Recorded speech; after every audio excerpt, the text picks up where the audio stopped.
correctly. So if something doesn't sound right to you, let me know. But checking out the piano, checking out the voice, there will be a little bit of an echo at first, but that will go away once the test has concluded. So just testing to make sure everything's all right. Like I said, if something seems out of place, please let me know, and we'll get started here in about 2 minutes. Go at first, but that will go away once the test has concluded. So just testing to make sure everything. Okay, I think we're good.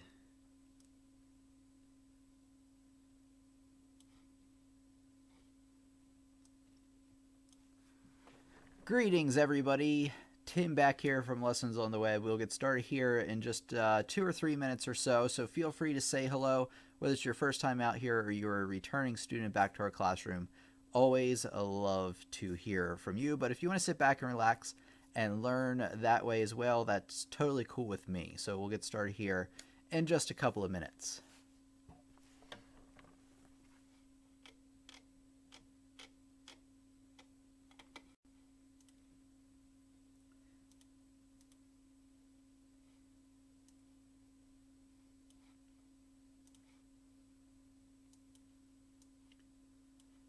Now, what is up with that?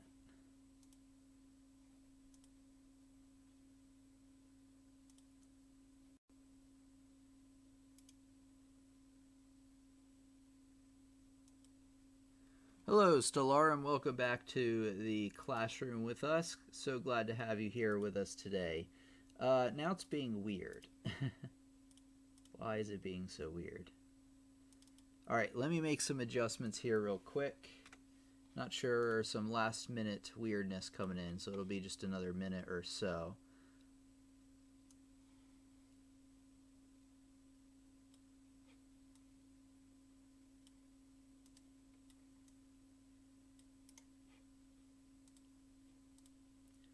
There we go, there's that one. Okay, now let me make sure that's okay. Okay, so that works. It looks like I have everything sorted out now. Okay, great. What's up, Handicraft Gaming? So let me think about what we're gonna do. Get everything all ready to go.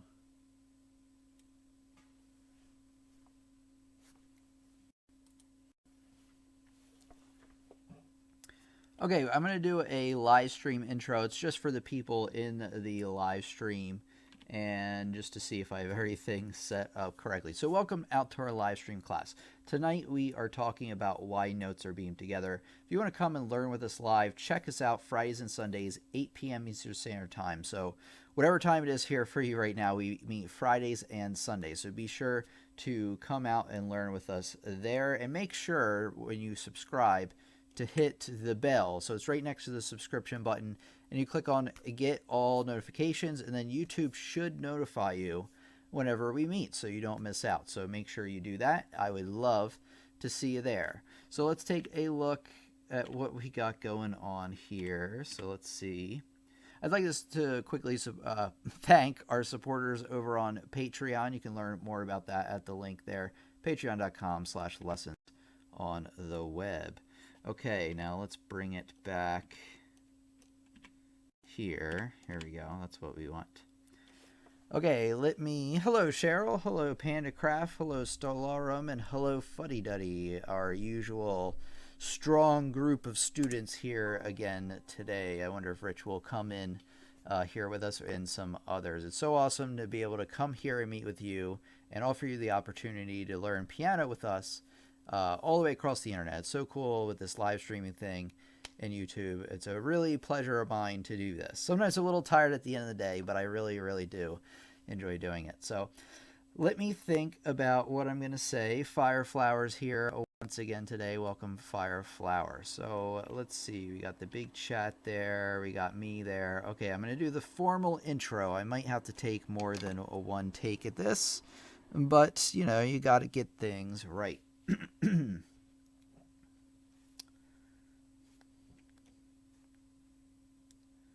Okay.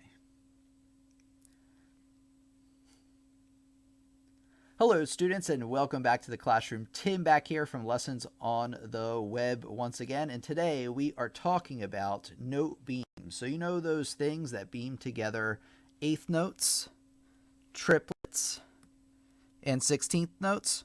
Well, that's what we're talking about today. We're going to talk about basically how this works, how the notes are combined together, and how that can help you become a better piano player. So let's get right onto the lesson.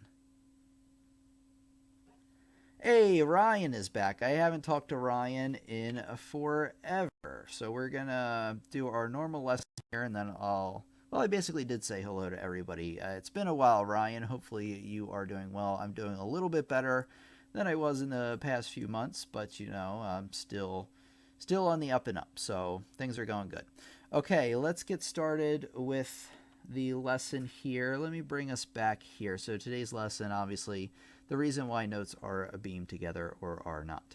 So let's take a look here. Whoops.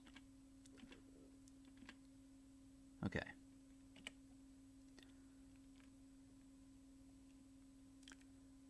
Okay, so the first thing we're going to talk about today is, I'm going to break it down for you, what the formation of beats have to do with beaming notes together. And that's going to tie into the second main point, which is how to use this knowledge to your advantage when analyzing and playing music. So let's get on to the first real topic here.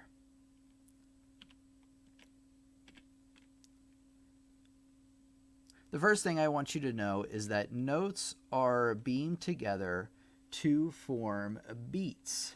Now, it works just like this. So I was circling them earlier. Now, I didn't know this for a long time. You may be saying, duh, I've known this for a long time, in which case just stick out for later in the lesson where I talk about how this can help you. You might not know that part. So notes are beamed together to form beats. So you can visualize where the beats are. So with eighth notes, obviously there's two eighth notes in a single beat or in a quarter note. So they're beamed together to show you that these two notes together equal one of the four beats we have in our time signature. What about a triplet, right? We've talked about triplets before. If you don't know what a triplet is, I will leave a nice playlist here for you in the description to kind of catch you up. But it's basically when you split a single beat into three parts. That's why when you have triplets, it's beamed together and has a 3 at the top. Now, the 16th notes, right? They have two beams. Anytime you add another beam, you're actually doubling the note value. So when you have one beam across, it's eighth notes. When you have, a beam and then 3, that's split into 3. But then if you have two beams, you then are splitting it into 4. And then if you have three or two beams, you're splitting it into 4. 3 beams, you are splitting it into 8.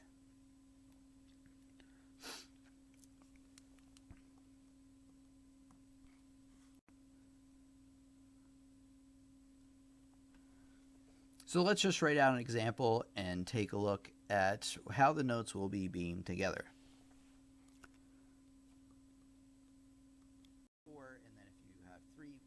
Okay, I'm currently fixing the stream. Something is wrong with it. I'm not sure. Is it any better now? There are two beams, you're splitting it 4, 3 beams. Okay. Sorry about that. Let's see. Short technical difficulties will come back. Let's see. Okay, I'm back, says Thomas. Okay, great. Let me know if it keeps freezing. It looks like it told me that it's dropping frames here. It could be an internet connection issue for some reason. It's all good now. Okay, I think we're back. Okay, I don't think we lost any of the content.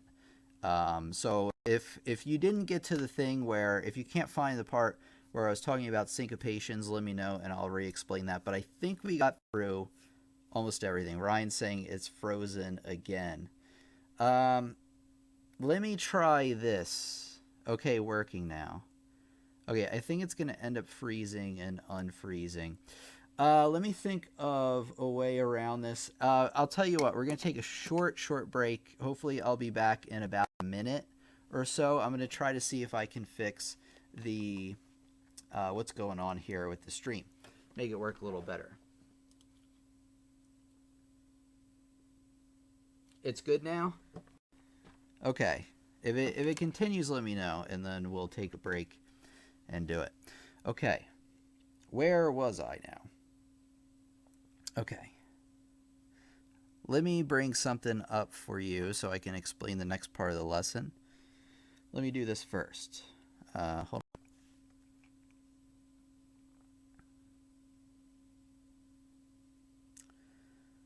on. Okay. Let's do this.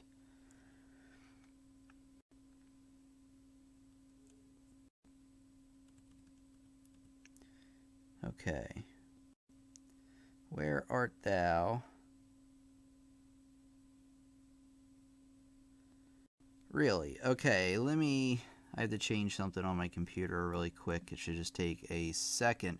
So just remember what I was talking about before, that every once in a while you'll see an uneven pattern of eighth quarter, and that is called what?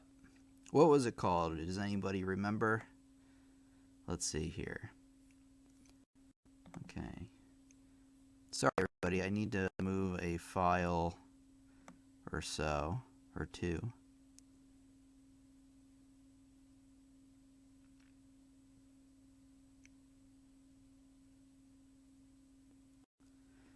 Wait, what is going on here? Weird.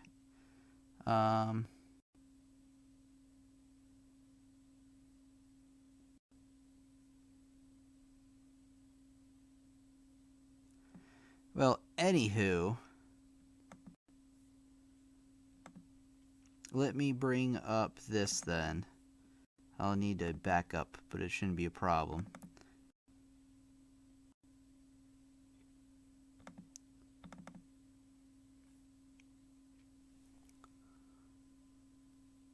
Okay, I'm just bringing up a Beethoven piece that we can talk about really quick. Okay.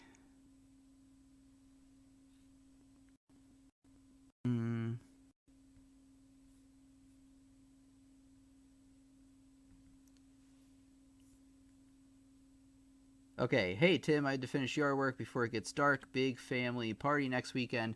Talk soon, okay? Okay, great, Ryan. It was great to see you here. The magneto pause is acting up above us, owning the intense plasma flow from the sun or some unknown objects as fuddy duddy. Okay, let's take a look at this piece here. I think this works pretty good for what we're doing. Sorry about that, everybody. We had some short technical difficulties, but we are ready to get back into action here. Okay. All right, thanks, Ryan. Have a great day, and I'll talk to you soon. Okay, now we're going to talk about how to use this to your advantage. So this is the most important part of the lesson. So we're going to take a look at a selection from the Pathetique Sonata here, third movement. This is a real Beethoven piece. So let's take a look at it here. Now, there are some things that you should keep in mind that I kind of brought this up so I can mention to you.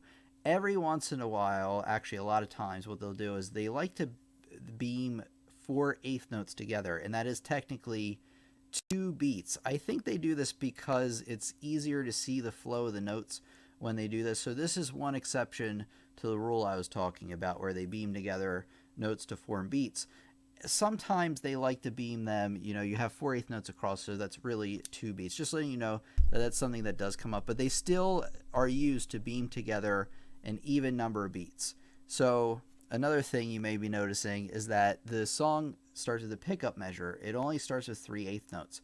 So they decided to beam them together. They didn't really have to. They actually could have had the first one as a single eighth note by itself, and the next two, beam together as well to show that that's the last beat. But they decided to beam them together. So sometimes also with pickup measures, they will do that as well. Now let's take a look here and analyze the piece we have. Oops.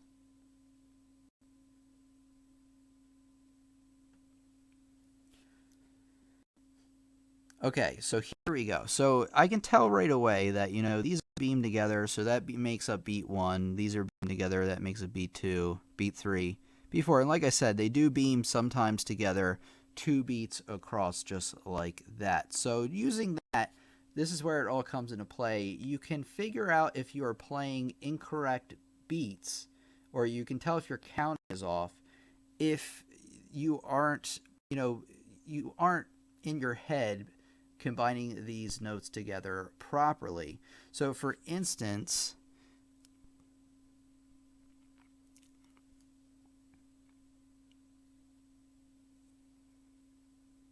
oh, I have it like that. Sorry about that. So for instance, say I have this measure down here, and you have two beats, 1, 2, oops, let me get the key signature right. Beat 1, 2, 3, 4, and, well, if I played this one note, say I played the rhythm like that, well, I technically played it wrong because I didn't play the D long enough, and then I played those a little bit shorter. So using the technique of figuring out where the notes are beamed across can tell you where the notes are placed in a piece, and it can help you catch a lot of those mistakes in your counting.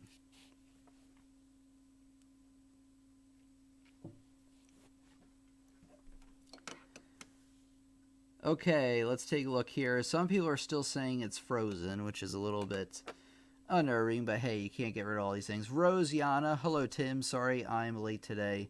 Mine is okay so far. Cheryl says frozen, unfortunately. Sorry about that. The technical difficulties, I can't help them sometimes. So just to reiterate everything we talked about so far in case you missed it, we were talking about how they beam notes together to form beats, and that you can use it to your advantage because you can visualize where the beats are.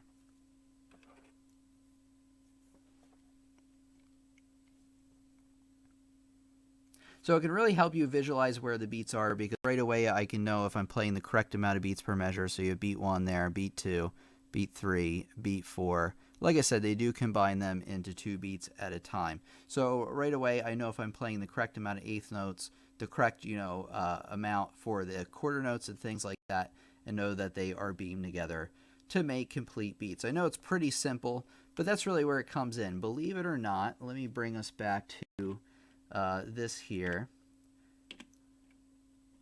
Believe it or not, I didn't know about this until I was in my second year of college. I was like 21, 22, and I had no idea why the notes were beamed together. I mean, I did have some idea together, but I never like consciously thought about it until one of my professors. Oh, great. I never consciously thought about it until one of my professors one day said, hey, you guys do realize that the notes are beamed together to tell you where the beats are and how they are combined together. And I had never thought about it like that before, and it's such a stupid simple thing. You think I wouldn't have gotten into music school if I didn't know such a simple thing. So I wanted to share with you today just in case you weren't aware of that. So be honest. I want to know in the comments, did you know about this already? Did you know that, the beams are used to basically tell you where the beats are? So if you have, 4 beats in a measure, you're probably going to see, depending on what combination of eighth notes and quarter notes you have, you're probably going to see 4 beams if you have all eighth notes or things like that. And then just know that they also combine them into 2 beats together sometimes. So let me know in the comments whether you knew about this or not, because I swear, I'm not lying, that I didn't know about this for a long, long time. It's almost embarrassing to tell you, but it is true. Okay, let's take some comments here.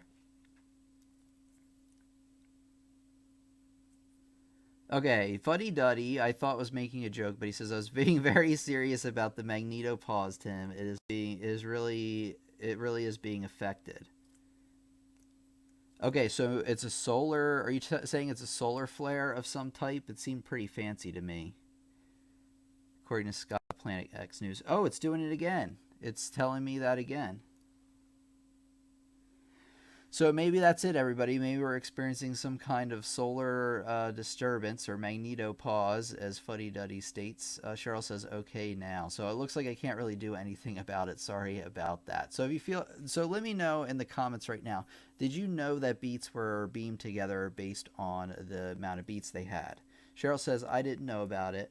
And then Fireflower says, I used to think those notes on the beams counted as 1 beat each.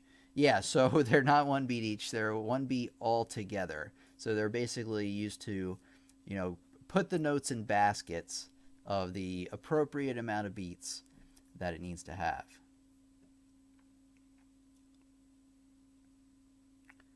Well, I knew they represented triplets. So yeah, when they are beamed together and have a 3, yeah, we are breaking the note into triplets, which I did explain in the videos a lot. So if you did learn it from that video, you would have known that. And then when I did the 8th note video long ago, I don't think I ever really mentioned it like that.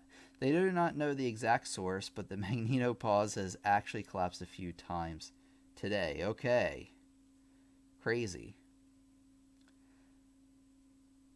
Okay, so it seems like some people didn't know about it, which makes me happy because I thought, I was going to put out this video and everybody, I still may get a lot of comments of, oh yeah, I already knew that, big deal. I already knew also that you could use it to figure out how many beats in a measure and figure out if you have the correct number of beats and you're playing and things like that.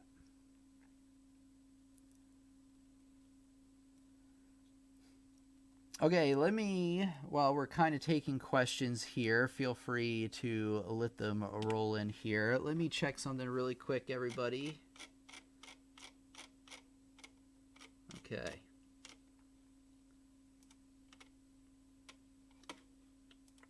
Back to big chat. There we go.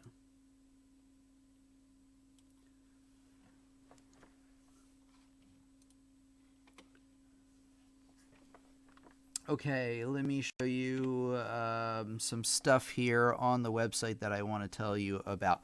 First of all, if you enjoyed our lesson tonight, you got something out of it, and you want to support these lessons, feel free to leave a super chat. If you don't know what that is, below the little chat where your name is, it's a little $ where you can donate a couple of dollars if you want to help maintain the live stream. Because as you know, it takes a lot of time, energy, and even money to run the live stream, so any contribution is helpful. I just wanted to let you know about that.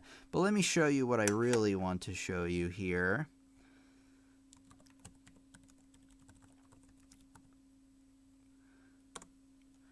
So let's see, Thomas says, let's go back here really quick. Thomas says, honestly, I'm really bad with the counting while reading. I rely on my ear way too much.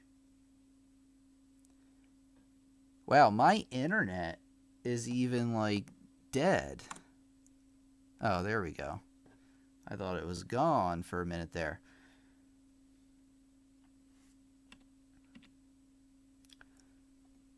Okay, so over on my website, especially if you're watching this around June, until June, darn it. Let me try this again.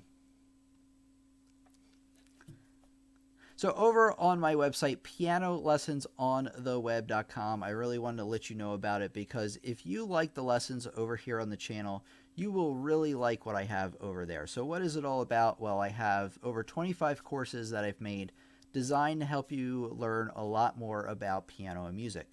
So whether you are a beginner, you just found out about my channel, or you're just starting out, or you need a review on the beginner stuff, there's a lot of courses there for you for beginners. There's also a lot of stuff for intermediate and advanced students as well that I probably will never cover on the channel, at least not in the detail I cover here on the website. So if you scroll down, you can kind of see what everything is all about, see what the features are and everything. It's instructional videos. These courses are 5 units of instructional videos, each with playing examples, real sheet music to play, assignments, and a lot of other things to enhance your learning. And a lot of times there's even multiple videos per unit, so you are getting a lot of exclusive video content that you're not going to see here on YouTube. I keep hitting my microphone there, so never mind that. So anyway, so I really recommend you check it out until June 15th. If you're watching this in June, there is going to be a sale going on to where you can get a deal on our course packs. So if you buy the courses in packs by going to the buy courses page, you can see that right now they are on sale. I want to tell you something. It's a secret. It's not that big of a secret. If you watch my live stream, you know this already. But if you use the code YouTube during checkout, you can get an additional 15% off, even off of the discounted price that's going on right now. So you can get kind of a double discount thing going on right now, which is one of the reasons I really wanted to tell you about this. It's only good for another 4 days after this video is posted until June 15th. So don't miss out. Let me know if you have any questions about it. Tim@lessonsontheweb.com. I'd be more than happy to help you out. But remember to check out pianolessonsontheweb.com and just at least take a look around, see what it can do for you. If you like what you see on the channel, you really will like what you see over there, I promise. Okay, let's take a look here.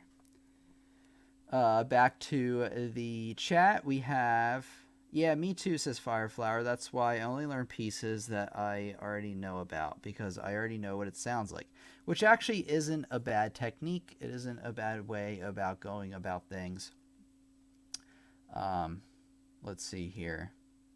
Yeah, so there's some problems though when learning songs that you are really already familiar with. One of the problems is that if the version of the song you're playing, the sheet music, is different from the song that you hear, there can be some problems in picking out some of the differences, unless you're just trying to play the version that you commonly hear. But what it can do over time is it can kind of train you to overlook mistakes, because like I said, sometimes there will be discrepancies in the versions of the music you have.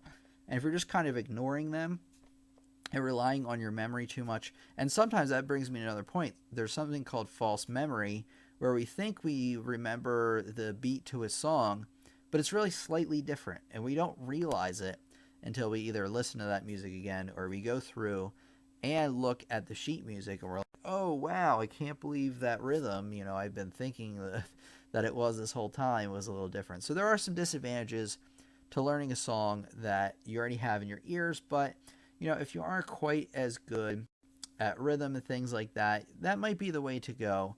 And like I said, learning songs that you already are familiar with will help you gain some, motivation. It's always fun to learn songs that you want to learn. But of course, like I said, when learning piano, it's kind of a balance of learning things you don't want to learn but are good for you, kind of like eating your vegetables, and then eating things or playing things that you like. Like, I'm not a big fast food fan, but you might like fast food or soda or something like that. And every once in a while, it's probably not good for your health, but it's probably good mentally to indulge at least a little bit. Have that piece of chocolate cake every so often. So maybe you should compare it to chocolate cake. Okay, let's see here. All right, any other comments or questions of what we talked about? I know it was a shorter lesson. This was really meant to be kind of a Q&A day anyway, but this was a lesson I wanted to do and a thing I wanted to tell you about. So I didn't want to, miss out, and I wanted to fit it in here. Let's talk about what my plans are for the channel really quick. Okay, let me bring us back here.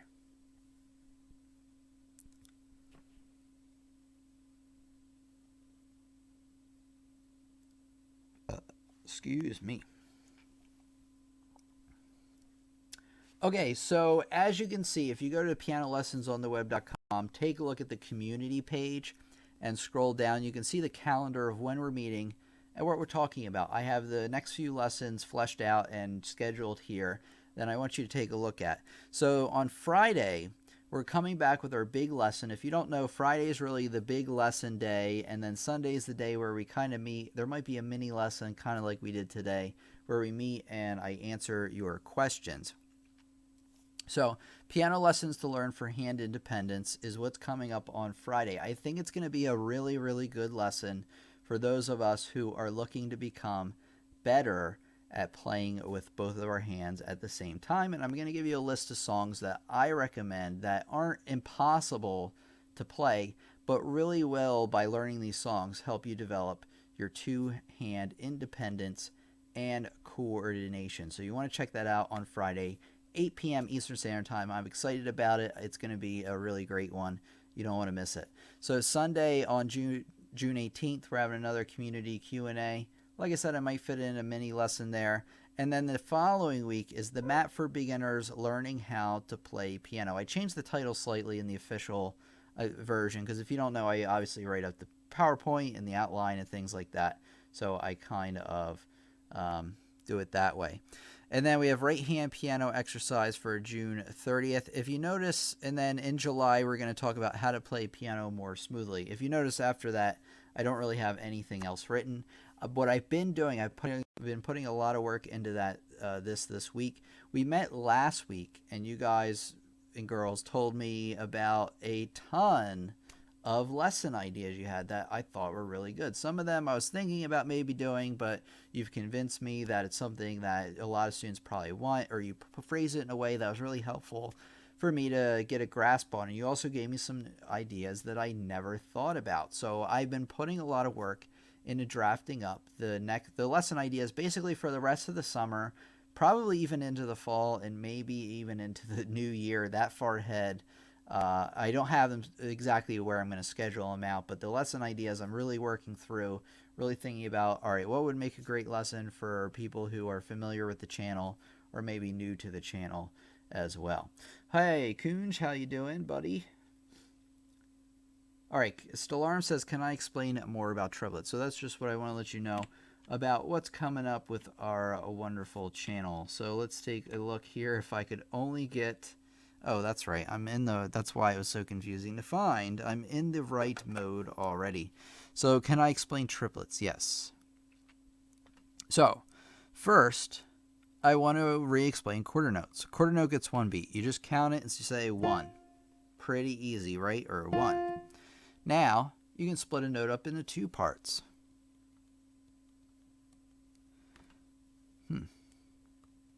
Didn't work out quite the way I thought. You can split a note up into 2 parts. That is called an eighth note. So you can, let's see, an eighth note, so you can count that as 1 and. The next thing is a triplet. So like I said, all beam notes are meant to combine into a single beat. So when I write this here, oops, that messed that up. I kind of thought that would happen. Now we have, basically it looks like 3/8 notes all beamed together with the 3 on top. That is a triplet. So like the eighth note, also known as a duplet, you are splitting a note into 2 parts. Duo means 2, right?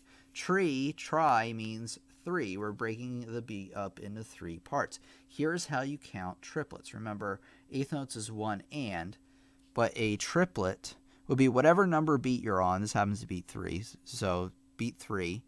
If you're on beat 1, it'd be 1. So beat 3 triplets. And they need to be evenly divided. So you're going to be counting as 3 triplet. So you have 1, 2, and 3 triplet. Just like that. So, or you can count 1, 1, 2, 1, 2, 3 if you want to count how many parts you're breaking it up into. So it's like an eighth note. Think of triplet like an eighth note, except you're breaking them up into 3.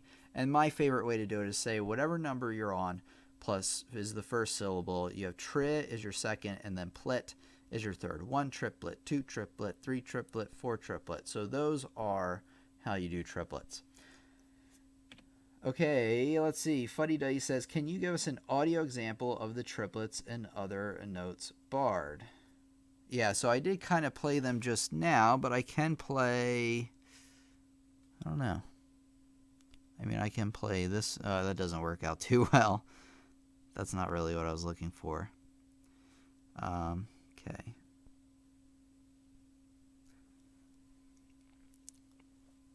Does this one have triplets? This song does not have... Oh, it does have triplets.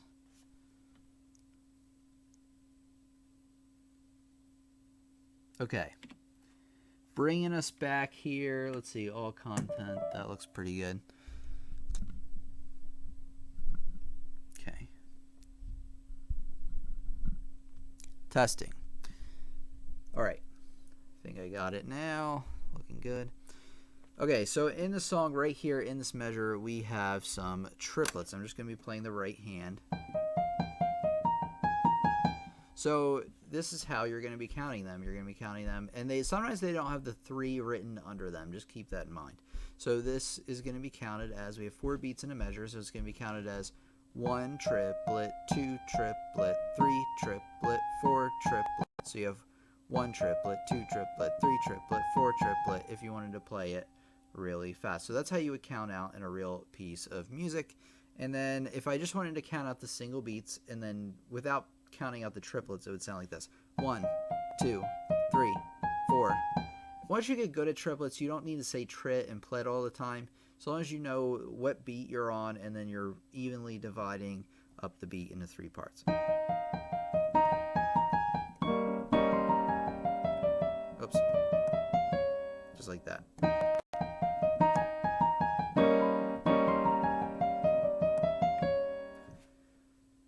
Just like that. So that's the best audio example I have for you right now, and other barred notes.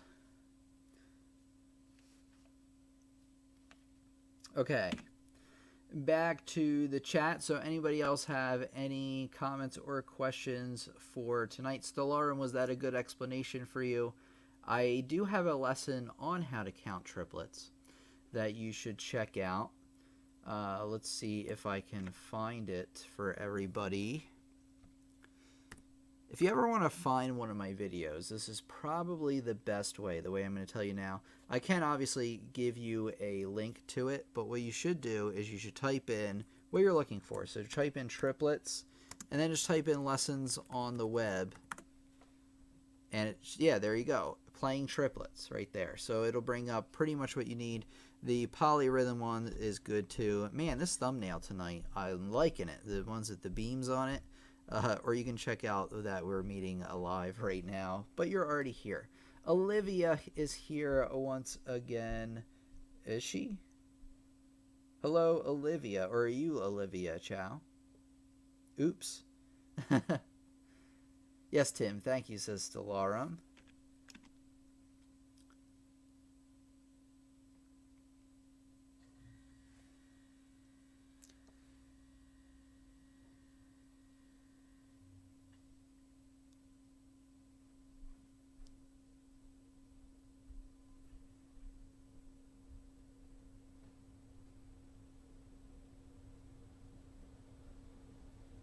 Okay, well, luckily the lesson's almost over. I mean, luckily I wasn't saying that I'm glad the lesson's over. The air conditioner just kicked on, and I was like, well, I'm just glad the lesson's almost over, because that will probably ruin the sound a little bit. Although I don't think it's going to be too loud. Okay, Slarm says, yes, Tim, thank you. Okay, all right, everybody. I think I'm probably going to end it a little bit early tonight. Remember that next week, on Friday, the 16th of June, we will be meeting again, and we're going to have piano songs to learn for hand independence. So that's what we're going to be talking about then. It's going to be a really great lesson. You're going to learn a lot about playing with both hands. Let me leave off the lesson by giving you actually, if you check the description of this video, you can find a playlist on counting rhythm. So it's called rhythm practice. Can't get my brain straight today. Rhythm practice. You really want to check that one out as well. And then let me just give you guys a link to my website, which you should take a look if you get a chance.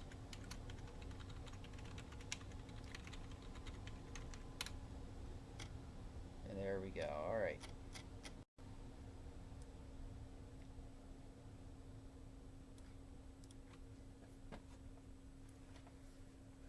Okay, Dave says, really looking forward to Friday. Me too, Dave. It's going to be a good one, so check us out then again. Hey, I thought you said in Facebook you weren't going to be here today. So I'm so glad you can make it at least at the tail end of our discussion here. Thank you, everybody, for coming out. If you have any last-minute comments or questions, please leave them there. If not, we'll end a little bit early tonight, get me some extra rest so I can prepare again for Friday. So I just want to thank everybody for coming out tonight. It's just such a pleasure working with all of you here in the live stream. It's a lot of fun for me, and I hope you enjoy it too. So we will meet again on Friday, and then Fuddy Duddy says, I hope the magnetopause is behaving next time we have this lesson on the web. I like how you said that.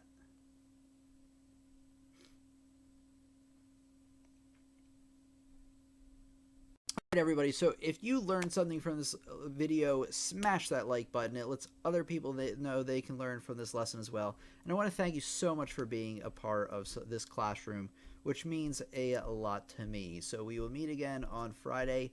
I'll check you out then, and thank you so much. Oh, PandaCraft Gaming says, no, I just got here. No. Sorry, PandaCraft Gaming. I thought you were here earlier. Let me thank everybody that came out tonight. So thank you, PandaCraft Gaming. Thank you, Fuddy Duddy. Dave Binder, thank you for chatting with me on Facebook as well. Let's see here.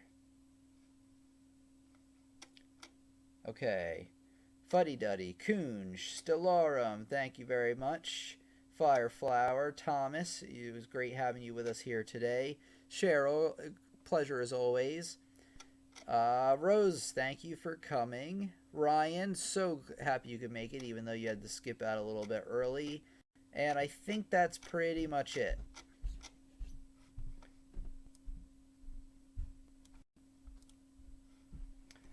Oh, Aaron Barclay just got here too. Man, you guys are catching me here at the tail end.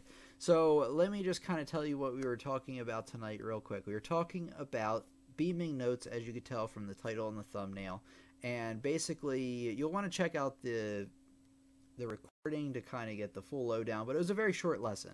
I basically explained that notes are beamed together to form beats. So when you have a measure of 4/4 and you see notes beamed together, they're done in such a way to tell you where the beats are. That's why a lot of times you'll have 2/8 notes beamed together. That's the most common thing.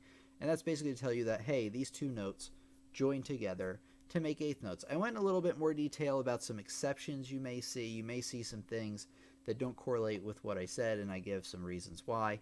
And then I also gave you a reason on why it can help you become a better piano player, because it can help you visualize, the beats per measure, where they are, and basically you can use that to see if you're making any mistakes or not. All right, Aaron says, no worries, I'll give it a watch after. So, all right. So, and then PandaCraft, sorry again. Maybe I can check you out next time.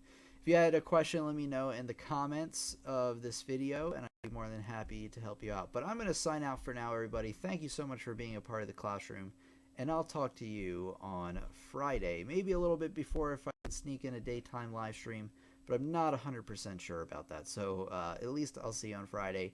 If you have any questions, Facebook or email's a great way to get in touch with me. So thanks, everybody. This has been Tim from Lessons on the Web, and I'll talk to you real soon.